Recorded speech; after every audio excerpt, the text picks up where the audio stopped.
long you'll live and high you'll fly, but only if you ride the tide. In a sense, this is a part two stream. I went on just a second ago to talk about this. I'll be speaking at the Conscious Life Expo in Los Angeles in February, and I'm doing a post conference workshop about realigning ourselves with natural time. And it will get math magical. We'll also be outside working with the living sky. It's essential because for me, the calendar needs to honor the cycles of the lights. We need um, the sun and the moon to be part of this thing. So I will say this, although I don't want to unsell tickets. If you are following the sun through the signs, in other words, following the sunths, and if you are celebrating and aligning yourself to new and full moon, in other words, following the months, then you're already doing this naturally, right? But it's still opens new and powerful windows if you also consciously understand these cycles and why it is really tricky to find a polyrhythm that tames the gold and silver years. And why it's very difficult, actually, for this reason, to create a calendar that honors both the seasons and also the lunations, the months, the phases of the moon, right? A lunar year, just in short, of 12 lunations is about 354 days. So if you want to align your months with the phases of the moon, the issue is 12 of those are about 11 days short of a year. And so you got to do a lot of calendar kung fu. There's a lot of people talking smack about like how off the Gregorian calendar is, and you'll hear it's just like this like intentional attack on natural cycles by the patriarchy and whatnot. And like that's cute. And I'm not saying like we don't have issues and the calendar is not weird, but it's actually more cosmically aligned than most know. And still, it really doesn't do anything about the moon. And anyway, so my post-conference workshop at the Conscious Life Expo will be on realigning with natural time. We'll start outside. We'll actually observe the beautiful smile of the waxing crescent moon with Jupiter. And then we'll bring it inside and talk about the math magics and create a more conscious and more cosmic calendar together in 2.5 hours time. Later on February 24th, I'll be offering something similar online for those of you who cannot make it to LA to the amazing Conscious Life XO. But I hope you can. And if you want to find out more about that, please head over to GeminiBrett.com, where now finally on the menu you'll find an events page. Thanks to Carolyn Link for helping me manifest that into reality. I will be adding so many more events very soon, including walking tours of the Star Mysteries of Washington, D.C. on March 16th and 17th with optional night sky trainings and a presentation in Washington, D.C. on Friday, March 15th. So if you're in the DC area or you want to come there, please save those dates, March 15th, 16th, 17th. Sign up for my mailing list at GeminiBrett.com, and I'll be sending out news about that pretty soon. It's tricky right now. I have like such a packed week because, as you can tell, I've been sick. And so I had to reschedule so many clients. Thanks to those of you who are of that list for your flexibility and your understanding of my time. Under the weather, right? All right. Well, I wanted to share a thing with you today because when I send out mail, I like to send out a little gift with it. And so I thought this short YouTube video could hopefully do that. So this is a bit from the School of Earth Astrology's Dragon series, Way of the Dragon series, which starts with Enter the Dragon, Light from Eclipse Shadow. Obviously, we have a big deal eclipse coming to Earth in April this year, a big deal for many of us who live here in the United States, since it will be visible here in the States. Some dear friends of mine, Russell and Shannon, will be having a eclipse gathering near Austin, Texas. The Turning of the Ages Mystery School, one in Ohio.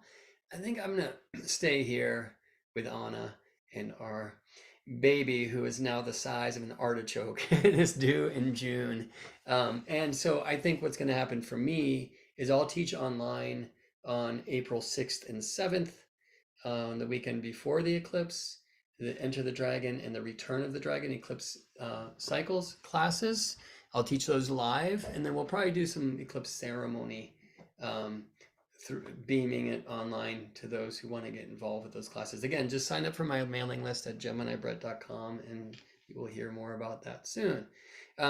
So one of the things I get into in the Way of the Dragon to celebrate these three parts of the philosophy of the whole world: spirit, soul, and matter, circle, crescent, cross, sun, moon, and earth, is a wonderful ancient song from the 70s.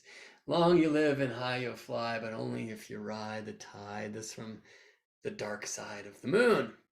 The moon really doesn't have a permanent dark side, but does have a permanent far side, very importantly. I want to bring you way back to an older song um, from the Vedic scriptures about the churning of the milk ocean. And the shortest version of the story that I can tell, though I hate to tell short versions of any great story, is this: the Devas, seeking immortality, asked Brahma how could this be achieved, and he instructed them that they must team up with the Asuras, with the forces of shadow, and churn the milk ocean to bring from its depths the Amrit, the elixir of immortality.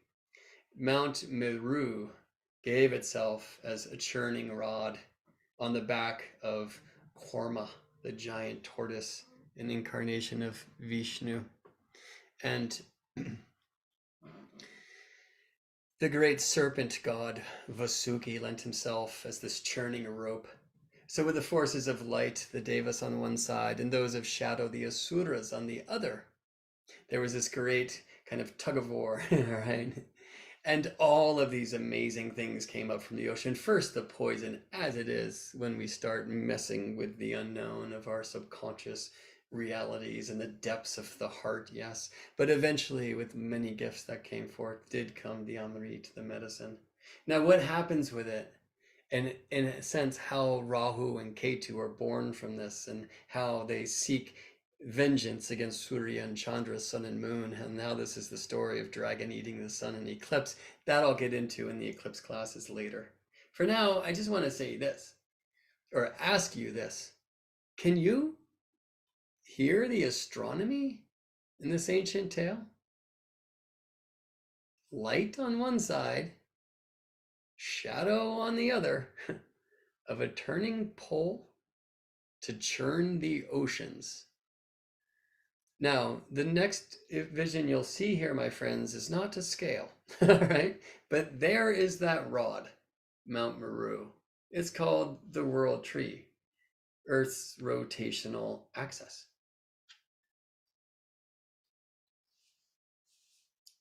Which, of course, Earth is always half in light and half in shadow, the Devas and the Asuras, you see? In the churning of the ocean, the sun and the moon are born in this story. And well, don't they churn the ocean? And the answer, yes, maybe even Asuras and Devas, shadow and light, new moon, which we can't see, and full moon, which we most see. Yes? It is new moon and full moon alike that bring the spring tides of the month.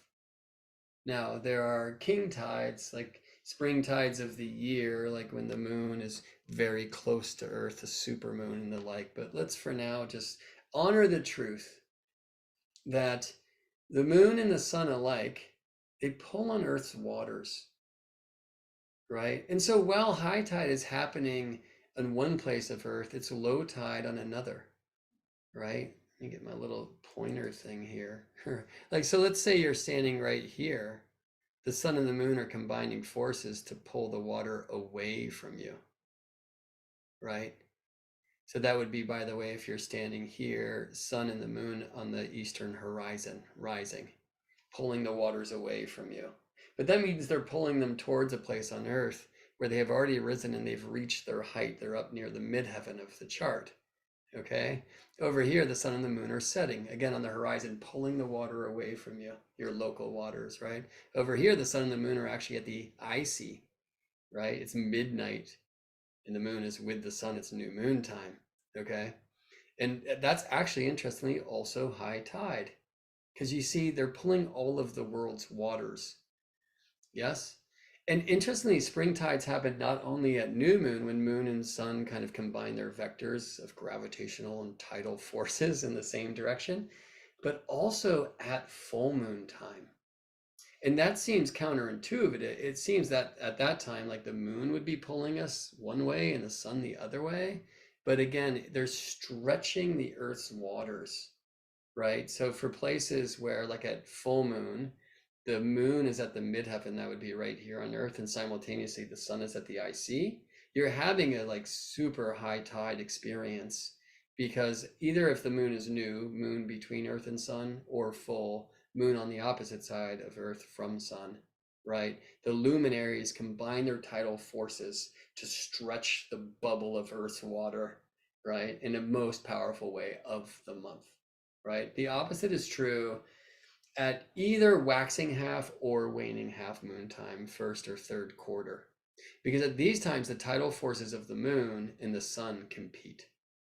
Now, you'll see here a very beautiful truth. While the sun has more gravitational pull on Earth, hence we orbit the sun, the moon has a greater tidal force, because the tidal force, which is a gravitational force, is dependent upon the difference between the far side and near side of Earth. Right? This, of course, is very much not to scale. If it was, the sun would be much, much, much, much, much, much bigger and much, much, much, much, much, much, much, much, much, much, much, much, much further away. So the sun is so far from Earth that while the like sun side of the Earth, that's the sun at the MC, versus the opposite side, the sun at the IC, is not negligible. It is very small compared to the distance from this, like sun to near side of Earth versus sun versus from far side of Earth. It's pretty like it's a very small difference. But moon is close by. It's not this close. So that the difference between the moon side of the Earth, moon at the MC, versus moon at the IC, the far side of Earth from the moon, is actually quite significant. And this is an amazing thing that I think actually helps us understand more about moon and sun as beings. While the sun has greater gravitational pull, and it's kind of in the sense very direct, the moon has a greater tidal force. Like maybe let's like say the sun, who is such a fiery being and makes day and night, is speaking to your darkness and your light, and perhaps in your will. The moon is stretching your waters. The moon is opening and maybe also closing your heart. Or let's say like opening you up and letting you rest and protect, right? And so I love this so much. You know, there's this argument that rationalists make against astrology, which is that the doctor who delivers you has more of a gravitational force than the sun, even before he touches you. Because he's in the same room and the sun is so far away, and the distance between the two gravitational objects, be it you and you and midwife, or you and sun, the distance between the two masses is squared in the denominator of Newton's gravitational equation, right? So like the distance in the square of the distance like really makes that number get small quickly as we get distant, okay? However, the sun has a greater tidal force on you than that doctor, and the moon has about twice as much as the sun does. Jupiter has a more of a tidal force on you. And more importantly, you've heard me say this before, we're measuring astrology from the center of the earth, where we're all connected, friends, where we're all one. We are measuring our experience of Earth's experience of the heavenly happenings. And the rationalists like probably can't even wrap their minds around that. But do you know who has more pull on the earth? That doctor or the sun? That doctor or Pluto? Do you feel me? I mean, like the doctor's pulling on the earth too. You and I pull on the earth as she pulls on us, but we ain't pulling that hard, you know? So, very importantly, astrology really is the measurement of your experience, of Earth's experience of the heavenly happenings at the moment of your birth and onward. Um, but know that the powers of this luminary's pull on Earth's water, Earth, our planet, has about the same ratio of water to other that you do. I've never been like engaged with the water as a surfer or a fisher is. So the tides are still strange to me because there's this beautiful truth of a lag between like the moment of the astronomical alignments and when high and low tides happen. So much of it actually has to do with the shape of the coastline, how quickly it descends, and other beautiful earthly things. And you know, the shape of your coastline is different than mine. You know, mine could use a little work. Anyway, you know, so even that, right? Like, you and I will experience tidal forces in different ways because you are you and I am me. And that's such an important truth of an incarnational experience on earth, this opportunity to experience an individuation so we can do our thing, so we can know and grow through feeling and healing. But only if we ride the tides. All right, friends. Well, again, GeminiBrett.com to sign up for my mailing list, please, on the homepage so I can let you know more about the things that are going to be added to this list soon. Here's an online happening, by the way, for Astrology Niagara, speaking of waters, in January. You can click here to register, find out more about that thing. I am devoted to subduing starvation by opening terrestrial ears to the hidden mysteries sung through the harmony of the celestial spheres, and I appreciate you tuning in with me in any way you'd like to. I would love to meet you in person. If you're in the LA area or whatever, hop a plane, come hang out at the Conscious Life Expo. It's going to be amazing. If you get there through the links at my website, GeminiBrett.com, and hits the events tab, I get extra love. And I could sure use it because we have a baby on the way. And I'm starting to tune into, oh my God, how am I going to provide for my little baby girl? Oh, that's a whole thing. I'll be at the NORWAC, the wonderful NORWAC conference, which will be live in person in Seattle and also online Memorial Day weekend in May, as it always is. And there's a lot of things in between, including walking tours of Washington, D.C., February 15th, 16th, 17th. So if you're in the DC area or you would like to come, please make sure you're on my mailing list. Sign up at GeminiBrett.com.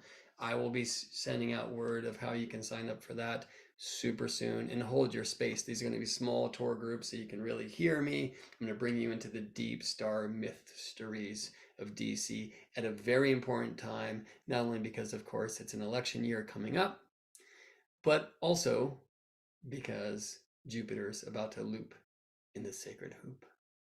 Ha, ha, ha. More of those mysteries to come. Thanks for spending some time for me, friends, here, liking this video.